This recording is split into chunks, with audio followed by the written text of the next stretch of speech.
Good morning, Trent. How are you? I'm great, Kim. How are you? I'm doing pretty good. Tell everyone who you are.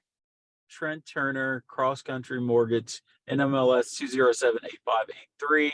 And it looks like we're both on the move today. Yes, always on the move, always in the car. Tell us what's happening in real estate right now. Any kind of tidbits you have out about the market or anything you want to share? Well, I think you can agree with me here. The market's still hot. Inventory continues to be an issue. There's not enough homes. Mhm. The new normal with higher rates. Buyers are, understanding that we're going to be in a higher interest rate environment for a while longer. So they're very motivated. Mortgage applications are up month over month. So not a lot of supply and a good pool of buyers. That's the situation I think we're in. Awesome. Yeah, definitely a crazy market right now. I know that the federal government is trying to figure out some ways to incentivize sellers to sell. Not sure where they're at with that, but I did read that most recently. Um, uh, what are some of the benefits that you think buyers should know about as far as why it's important to buy? I think we can't predict markets and, oftentimes trying to, just like the stock market, trying to time stocks in general, you don't win on that. Even the professionals often get that wrong. So we all need shelter. We need a roof over our head. So I would start there. The benefits of buying, you get to participate in the equity on any type of appreciation in the home. Additionally, real estate taxes, you can write those off you can claim that on your taxes at the end of the year. Your mortgage interest is also tax deductible. The homestead exemption could lower your real estate taxes. There's so many ways to offset the net cost of owning a home. Whereas when you're renting, you don't get those benefits. You don't get to participate in the appreciation. You don't get to, write off your rental expense. It's just once it's gone, it's gone. So I think most importantly, potentially participating in the appreciation, writing off the mortgage interest and the real estate taxes are great ways. And having your own space and being a homeowner is part of the American dream. Right, right. What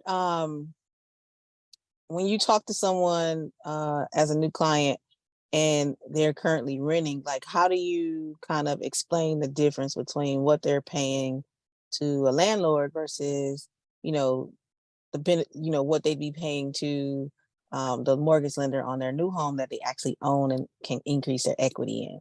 Like, how is Yeah, that conversation? it definitely depends on where they're looking to buy and where they're currently renting.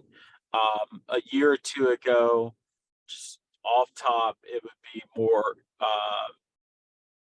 the price of owning your mortgage would you typically be less than your rental. Now it's more along the same lines or potentially a little bit more, but keep in mind you're not building any equity in that rental is typically what I'll tell someone. The interest on renting an apartment is 100%. So forget about your mortgage interest rate. That money, once you pay it, it's gone. Um, and additionally, just the pride of being an owner, I think, is often important. There's some more responsibilities that come with owning a home, but either way you look at it, you're either paying your mortgage or somebody else's mortgage when you're renting. Why Right, not pay right, your right. own? Right, not pay your own.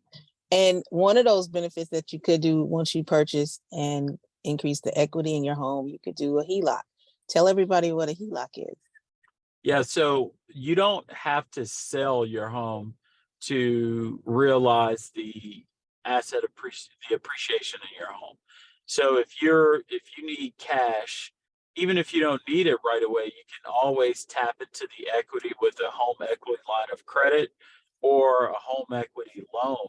So essentially, let's say you buy a home for 250,000, and right now the home is worth 400,000 on an appraisal. So we will give you more or less 100 that we will loan you as a line of credit $120,000, you don't have to use it right away, but you have that line of credit to either, pay off debts, purchase other real estate, down payment on other real estate, or just get by if you're in a bind. So you don't have to sell your home.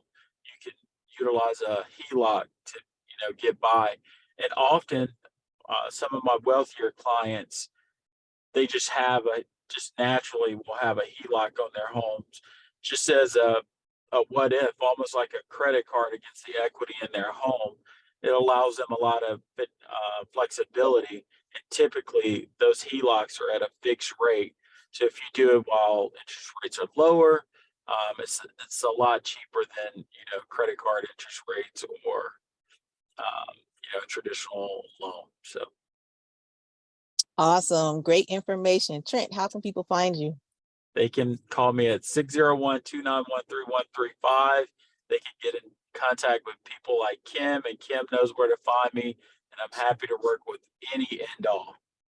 Awesome. Thanks for joining me today, Trent. Talk to you soon. Thank you. Talk soon.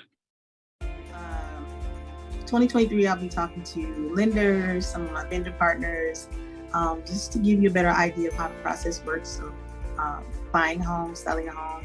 I think education is very important at this time to keep buyers and sellers informed about what's happening in the market. So look out for those videos. Thanks.